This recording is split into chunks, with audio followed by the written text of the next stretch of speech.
Hi, this is Sean Kennedy.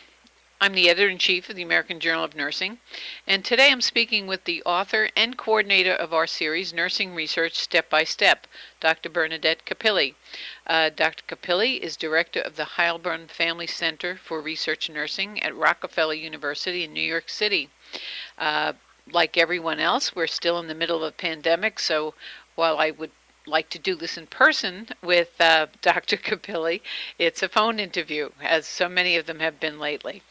But we're very pleased to be able to speak with her because this series, which is being done in collaboration with the Heilbronn Family Center for Research at Rockefeller, as I mentioned, it's designed to give nurses knowledge and skills they need to participate in research. And we're doing it in a step-by-step fashion.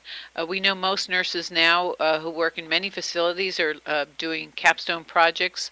They're participating in magnet projects. So nurses, all nurses really need to know the research process, whether they're doing research, participating in collecting the data, or searching the literature and evaluating research for their own practices.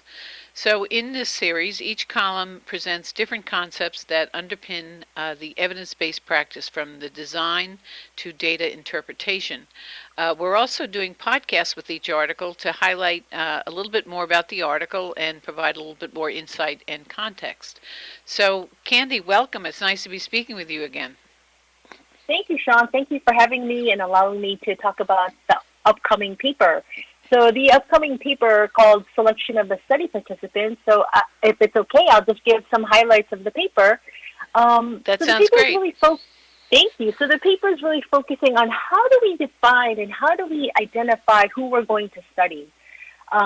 Before I begin, what's really important about developing your recruitment or your inclusion-exclusion criteria, sometimes it's called eligibility criteria, because they had said in the literature maybe up to 60% of studies that need study participants, human patients, to understand a problem or answer the research question can actually fail or be delayed or can be canceled because, how do we get those people that you actually need to study? So this paper, we talk about how do we identify that target population? How do we identify the people that will answer our questions? And so we talk about defining it, whether you can define it as a checklist. I think a checklist is a great way to do it, but it kind of tells us who are we going to study. Is it based on age? Is it based on gender? Is it based on maybe a medical condition or maybe a specific treatment that they've had? For example, in the paper, we use the example of HIV patients with high triglyceride. So we want to make sure that we can get those patients. Where do they live? Will they come in? We also want to make sure that patients will be safe. You want to exclude certain patients. For example, what if you want to do a study on making people exercise more? So you want to make sure those patients don't have a heart condition that may give them chest pain, right? Or maybe they have proper balance and mobility to do the exercise that you want them to do. So again, part of the eligibility criteria will target the patients, will help your recruitment flow be easier because you can develop maybe a list of questions to ask when you're screening study participants. And also, you can try to develop that a representative sample from a patient sample pool that you have access to. I think the other piece to consider is when you get patients, to make sure that they can understand the language that is going to be given in. Like many times, especially for smaller studies, we may not have the funds to translate everything or to have, multiple instruments translated because that's another issue in another article in terms of translating papers. So you want to make sure that people can understand that they can be present and they can actually attend all your study visits.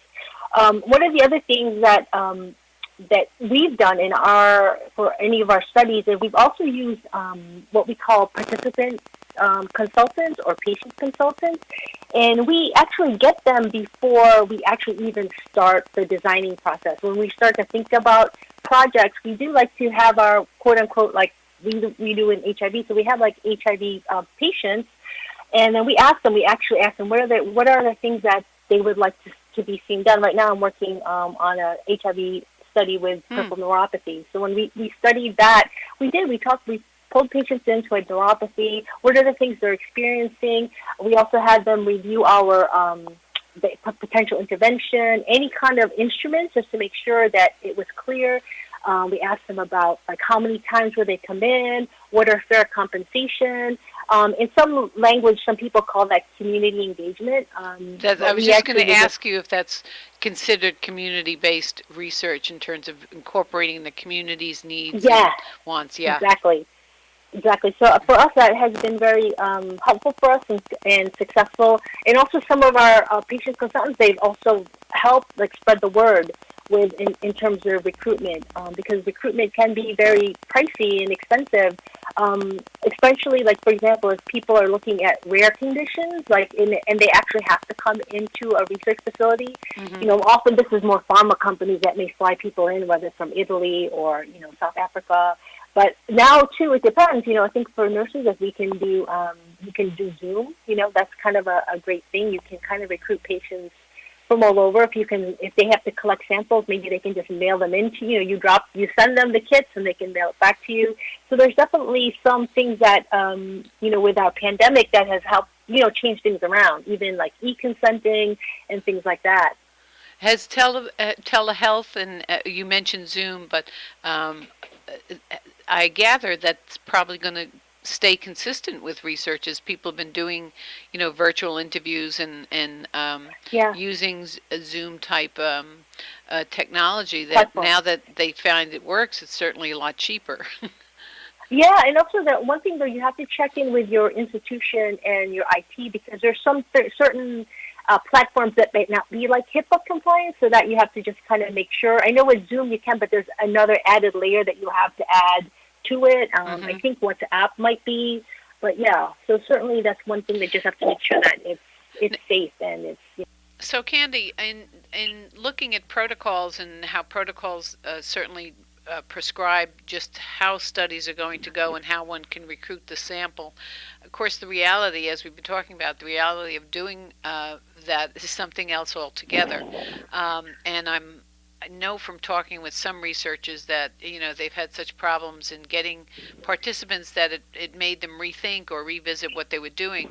Do you have any insights or stories that come to mind about how studies really change course or were either more effective or totally impacted one way or the other by the way of or the ability of the recruiter to get participants? Oh, yeah, definitely. I think, first of all, one of the things that when we develop it is we try to develop a plan as to how many patients do we need to recruit a week or a month, especially when your funders often have a limit like NIH, 3 years, 4 years. So we try to plot out based on our total sample size how many people we should be recruiting and try to keep on target. We also, we will advertise, online. We'll advertise in newspapers, magazines. Because I work in HIV, so we also send out flyers to, clinics. We reach out to our colleagues. We have co-investigators that also are in practice, so they can also refer patients to us. So those are, I think, some of the things. But again, sometimes it can be difficult, and also because, especially if you have a placebo arm, and patients, and if it's blinded, you don't know, patients don't like that. One of the things that we compensate for that is we tell them at the end of the study, we have an acupuncture study, that they are eligible to get an actual treatment, at the end of the study. So whether, they may have to wait a couple months, but at the end of the day, they would get an actual treatment that seems to help them also. Also, I think word of mouth helps a lot, because some patients, if they haven't joined the studies, maybe they are a little afraid, or what are they going to give me? Were they going to poke me or prod me, and things like that. Part of that too is educating. We do also, when pre the pandemic, we would go out and do little talks and and tell people about research and what is clinical trials. And I think that also helps a lot when they can meet people and know that, hey, we're friendly people. We're there to look out for their safety. And one of the things we tell them always is it's always about patient safety first. Yeah. And I guess what you said earlier about working with the community to find out what are their issues and what they would like to know, about their problem, or what they would Mhm. like people to find an answer to, um, must go a long way to kind of reinforce that you're doing this to help them. Yes, absolutely. And because we've been doing this for a number of years, we have patients actually call to see if we have other studies that they could be eligible for. Again, this is, a population, HIV patients tend to also, I think they're kind of more used to maybe than other groups in joining research studies. So it is nice that they actually ask, or have you expanded that study? Can I join again? Yeah. Well, that's a great level of trust. That's a great level of trust. Yeah, exactly. So it is. It is definitely, and I speak to colleagues who are not in research, and sometimes it's a different experience because in clinics they're waiting a long time. With us, we kind of just have, we make sure if this is their time, we can see them. Sometimes we do run behind, but for the most part, we can see them in a timely basis. So I think that's also appreciative that they know that their time is valuable to us. We couldn't do it without them. Right. Essentially, right. they are our partners. Yeah. Well, that's a great way to put it. They are partners in the research. Yeah, and again, another piece too, I think for those who are just starting out, it's a new area. Again, look at the literature. See what are inclusion and exclusion criteria, what are recruitment methods that they've done. I think that's very valuable to look at what's been published. Again, seek out mentors, seek out people who are doing work in that area. It's a great way to just to see what is workable, especially in recruitment. I think that's really huge. Well, you've covered so much in this conversation, and of course, it reflects what you're covering in the series. And for listeners, this is the second article in the series. This particular article, the first one was called "How Does Research Start?" and that appeared in the October issue, and this one, of course, is in the January issue. So I hope people will take a listen. Take a look at the study, whether you look at it online at ajnonline.com or in print. So, Candy, thank you so much for taking the time to podcast, and I look forward to the next one. Yeah, thank you so much, Don. Have a great day. You too. Bye-bye. Bye-bye.